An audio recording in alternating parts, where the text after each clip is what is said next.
Okay, jenga ndababaza. Ninde muntu hari hano yavutse bwa kabiri? Qui est né de nouveau? Barafutse bwa kabiri? Oui, oui.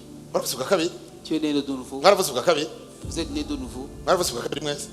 Tout le monde. Wagize iki mu kuvuka bwa kabiri? Qu'est-ce que tu as fait? Hagoro. Wagize iki? Qu'est-ce que tu as fait? Warufise ubutumwa bwiza? Hamumaze kwizera chokori. Hamuratu. Yari majam. Yarufise ubutumwa bwiza. Il a entendu l'évangile Hama by an act of faith. au travers de l'acte de la foi. Biciye mu gikorwa cyo kwizera. Hari De gikorwa l'acte de la yakoze cyo kwizera. Il a fait Hari ibintu quelque ya chose. hari act n'uva action. Hari action yakoze yo Hari kwizera. igikorwa cyo Ayisuniswe no kwizera. Poussé par la foi. Icituma Ça t'a poussé. uyu mujama. Muramubona uyu mutiye. Tu vois cette personne? Yarago gucika urubanza. Yari umunyavyaha. Il était Yari kumuvumo. digne de la condamnation. Yava kuri Adamu. Il venait d'Adam. Mugabo by an act of faith. Au travers de l'acte de la foi, Yisanze yavyawe n'Imana. il s'est retrouvé né de Dieu. Hari umuntu atakumvisa aka kantu. Ngo Yesu ngo abonye ngo kwizera kwabo. En voyant leur foi, Jésus, Ngo abonye kwizera ubiriza Yesu rikubwira ngo abonye kwizera kwabo. en voyant leur foi, Acavuga ngo ivyaha vyawe ngo urabihariwe. tes péchés te sont pardonnés.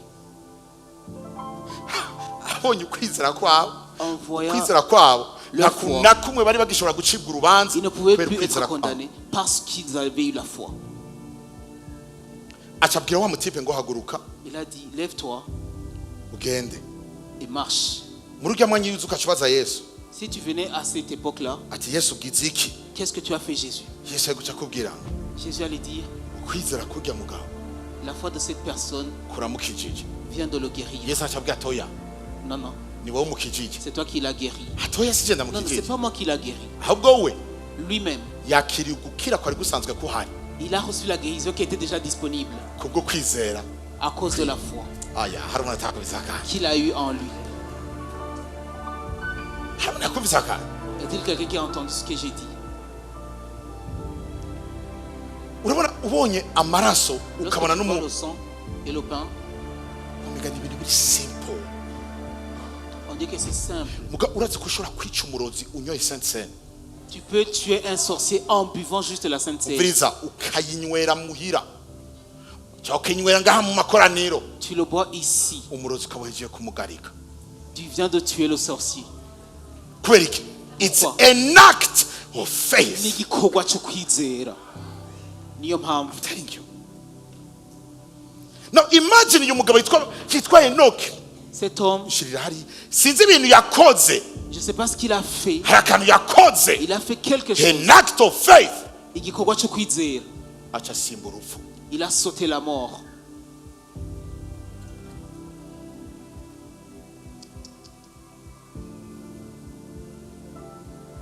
Hari umuntu yavyumvise? Hari umuntu yavyumvise? Akantu kamakantangaza ingene Je suis Abel étonné comment Abel yatanze umwagazi a donné l'agneau. kubera yabonye umwagazi. Parce qu'il a vu l'agneau. Ubiriza yatanze umwagazi Il a donné l'agneau kubera yabonye umwagazi. parce qu'il a vu l'agneau. Kayini yatanze indya Caïn a donné la nourriture kuko umwagazi ntiyigeze awubona. parce qu'il n'a pas vu l'agneau. Abeli yabonye umwagazi. Abel a vu l'agneau. Ntiyatanze umwagazi kubera gutanga umwagazi. Il n'a pas donné l'agneau No, pour juste donner. yawutanze kubera ko yabonye umwagazi uzokura icyaha bari Parce mwisi. qu'il a vu l'agneau qui ôte le péché Kandi du monde. yabonye amaraso ko uwo mwagazi azoba ari amaraso avuga. Et il a vu que c'était le sang de cet agneau qui Now, parlait. biciye muri ivyo yabonye, Au travers de ce qu'il a vu, amaraso yiwe yaciye ahinduka yavuga. son sang a été changé en un sang qui parle. Oya hari umuntu atuvuze akantu mvuze. Il y a quelqu'un qui n'a pas entendu ce que j'ai dit. Kubera ko yabonye umwagazi ufise amaraso avuga, Parce qu'il a vu l'agneau qui a le sang qui parle. vyatumye amaraso Ça yiwe a poussé nawe que son sang avuga. à lui parle aussi.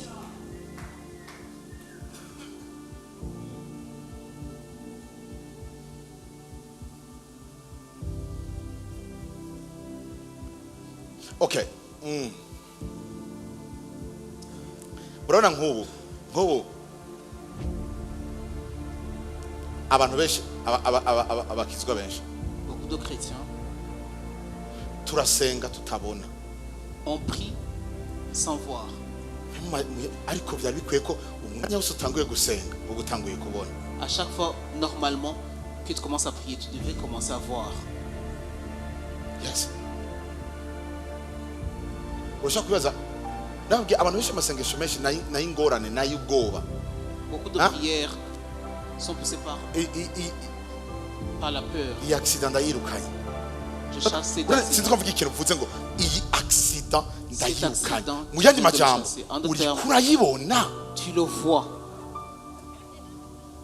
Wewe wamaze no kwishiraho ega wavuze déjà ngo créé. iyi ruva iriho C'est déjà yamaze présent. gushigwaho. Ça a été déjà créé. Ninde yishizeho? Qui a créé ça? Wewe. Toi-même. Et tu chasses ce que tu as créé. Hanyuma wayishize uri mu gikorwa cyo kuyirukana. Mviriza. Prends la position de chasser ce que tu Narabasubiriye as muri créé. kanone basubiremo. Uburyo bwiza bwo kwirukana ikintu ni ukugisubiriza ikindi kintu uri kurabona. Le meilleur moyen de chasser une chose, c'est de la remplacer Daga- par une daga- autre chose que tu as vue. J'aimerais le redire. Uburyo bwiza bwo Le kwirukana meilleur ikintu moyen de chasser une chose, ni ukugisubiriza ikindi c'est de gishasha la urabona. remplacer par une nouvelle chose que tu vois. Uburyo bwiza bwo guhindura ikintu Le meilleur moyen de changer une chose, ntugihindurira hanze, tu ne le changes pas dehors, ugihindurira indani bivanye n'icyo uri kurabona. à l'intérieur de toi, au travers de ce que tu vois. Nicyo gituma twe ko turasoma mu Bikorino hacyatubwira ngo twe ko turasoma mu Bikorino Là où on a lu en Corinthiens, ubandanije munsi cyane en acavuga descendant, ngo il va dire, Paulo acavuga Paul va dire, ngo ntituraba kubiboneka.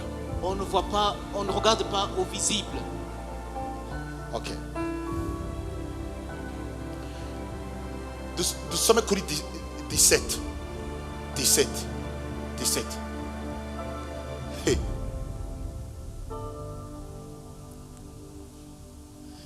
Nos légères afflictions du moment présent. Muviriza kandi. Muvyumvirize. Ngo nos légères afflictions du moment présent. This is powerful.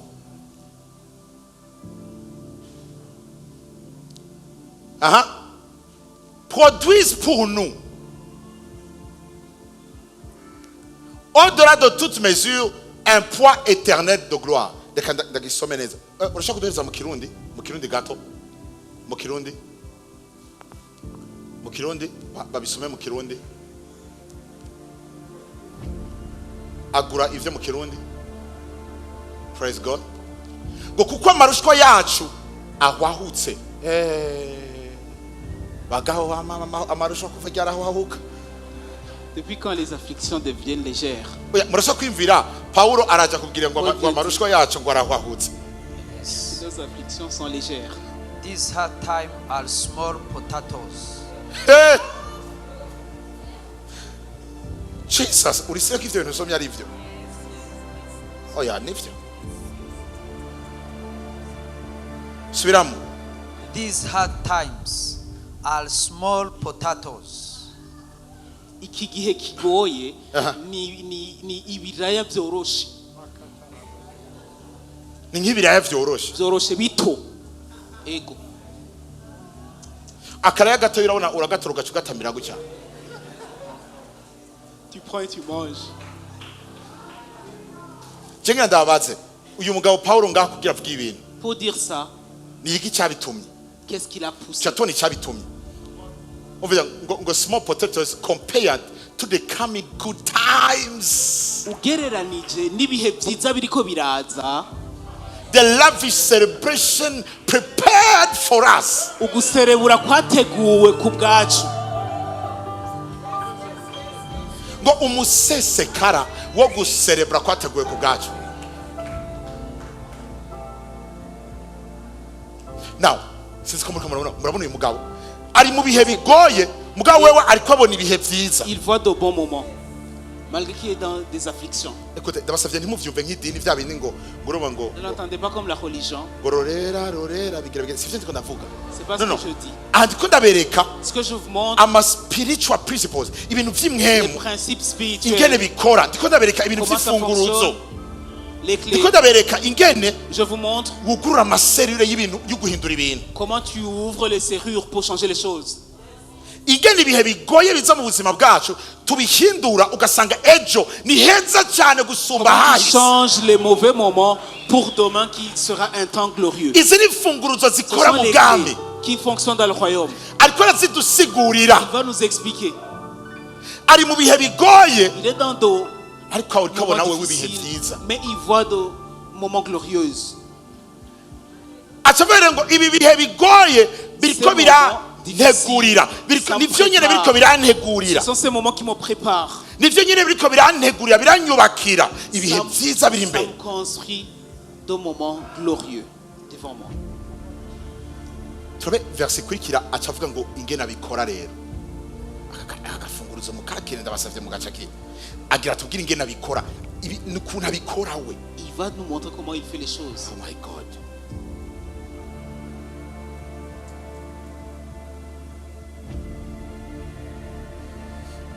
Reka ndabwire ikintu kimwe. Je vais vous dire une chose. Abakizwa hari ahantu Les chrétiens, bakorokeye mu idini nous sommes tombés dans la religion. ku buryo hari ukuntu ibintu Quelque bikora part. ariko ntibabikore.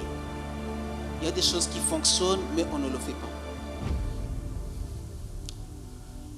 Okay. Akano ndakavuge gute.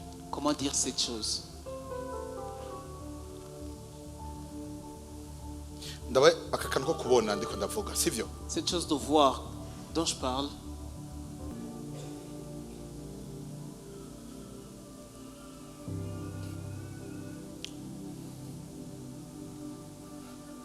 Ajya tangura ijambo ngo because kubera. Atanguje ijambo kubera. impamvu turisire ko imbere hari Pourquoi on ibihe est byiza sûr ni kubera. que demain ce sera meilleur? C'est parce que Umvirize wavyumvise.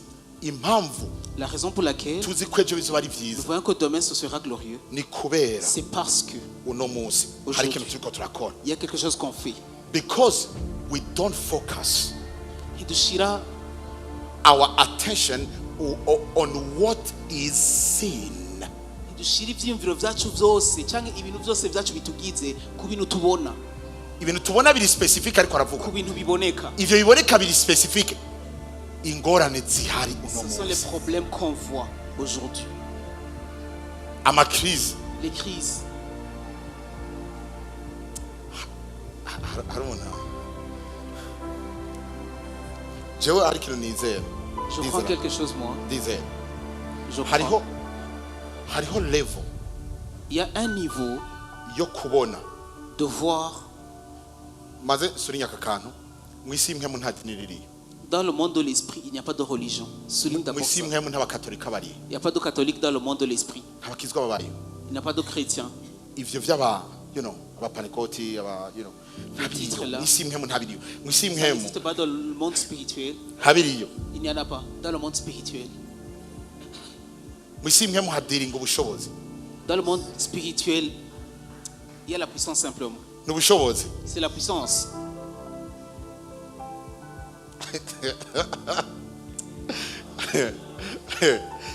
Oh my God. Since no good. Guys, umurozi aje ntuzomubwire Lorsqu'un sorcier vient, ngo ndumukizwa. ne lui dis pas que tu es chrétien. Ivyo ntavyo agomba kumva. Il ne veut pas comprendre ça. Yumva Il langage entend- imwe gusa y'ubushobozi. Hakini. Le seul langage de la puissance. Now, shaka kubereka aka kantu Je vais vous montrer ça hama ndababwira ikintu. et vous dire cette chose. Because we don't focus our attention on what is seen, but on what is unseen. Ubwo tuguma turaba dushira ivyiyumviro vyacu vyose ku bitaboneka. Ivyo bitaboneka ni ivyahe? Ni ubwiza buri imbere C'est la buturindiriye. gloire qui est devant qui nous attend. For what is seen Kuko ikiboneka is temporary, ni cy'igihe gito. but the unseen realm Mugabo isi y'ibitaboneka is eternal. yamaho.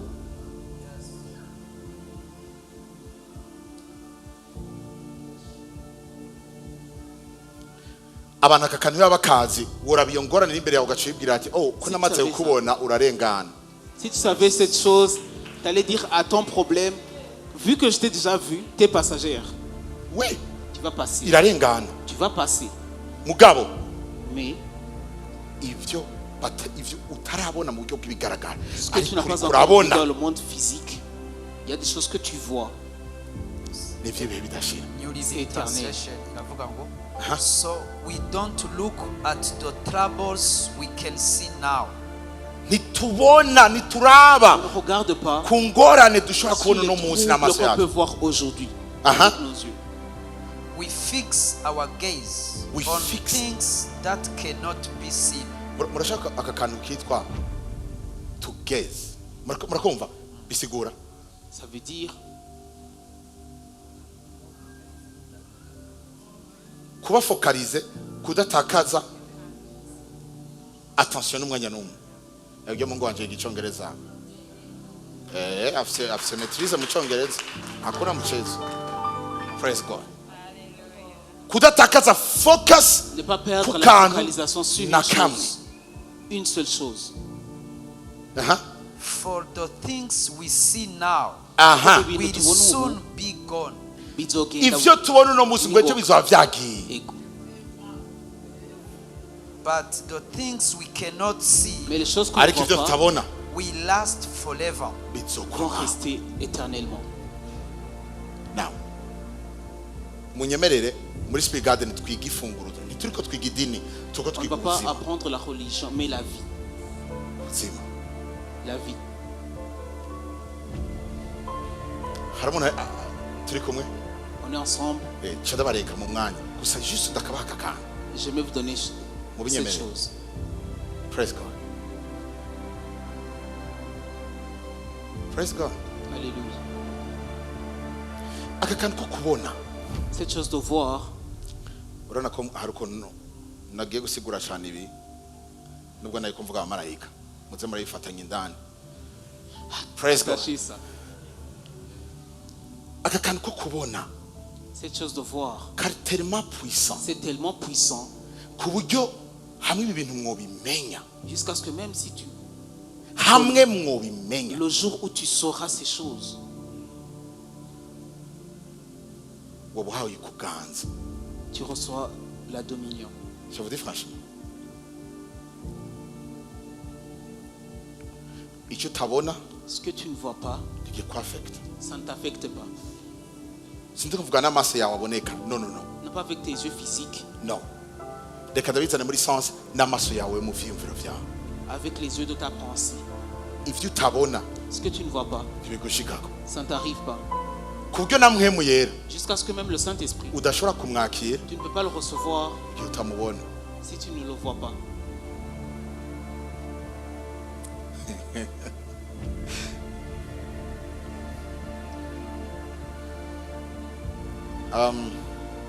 Ikintu cya mbere isi idutwara La première chose que le monde nous enlève, ni umwanya wo kwiyumvira, c'est le temps de penser, de réfléchir. kuko igihe cyose wicaye ngo wiyumvire Parce que lorsque tu t'assois et que tu réfléchis, uba uriko urabona. tu es en train de voir. Hanyuma isi ntikeneye ko tubona, Et le monde ne veut pas que tu vois. ntikeneye ko twiyumvira. Le monde ne veut pas que tu réfléchisses. Isi yaradushiriyeho ukungene twiyumvira. Le monde a mis pour nous comment nous devons réfléchir. nama nabwiye ikintu cyitwa televiziyo ni tele guide la vision. Ni kurongora iyerekwa. Televiziyo ni tele and vision, ni ukurongora ingene abantu babona. C'est diriger comment les gens voient. Il faut ko babona uko dushaka ko babona, Ils doivent voir kuko comme on veut qu'ils babonye voient. uko Parce que dushaka ko babona s'ils voient de cette manière, bazoca babaho uko dushaka ko babaho. ils vont vivre comme on veut qu'ils vivent.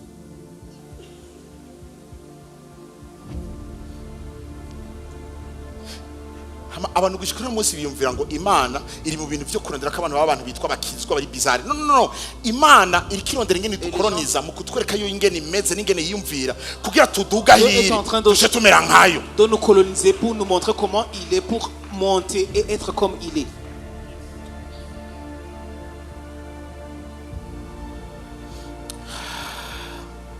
Umunsi umwe umutipe yitwa Dawidi Un jour, un nibaza homme nommé David, yaraduza ahantu Imana iri il est monté là où Dieu est, kubera kumedita ijambo, au travers de la méditation de la parole. acatangura kubona ingene Imana imeze, Il a commencé à voir comment Dieu est. acavuga ngo sinzopfa nzoba. Il a dit, je ne vais pas mourir, je vivrai.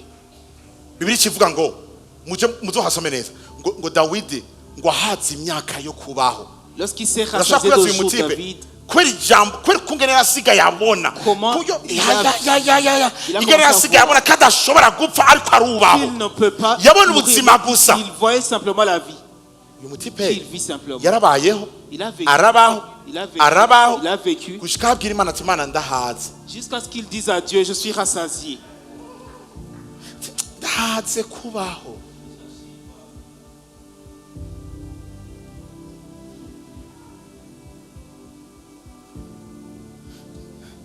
Nimba ari kubera dusanzwe tuba no muri bino bihugu byacu usanga la majorité y'abantu babona urupfu umwanya La wose. majorité des gens qui vivent dans nos pays, ils voient juste la mort Kora vuga ati partout. nishwe na accidentanishwa n'umubu utanyije Si le peut-être balle perdue quelque part.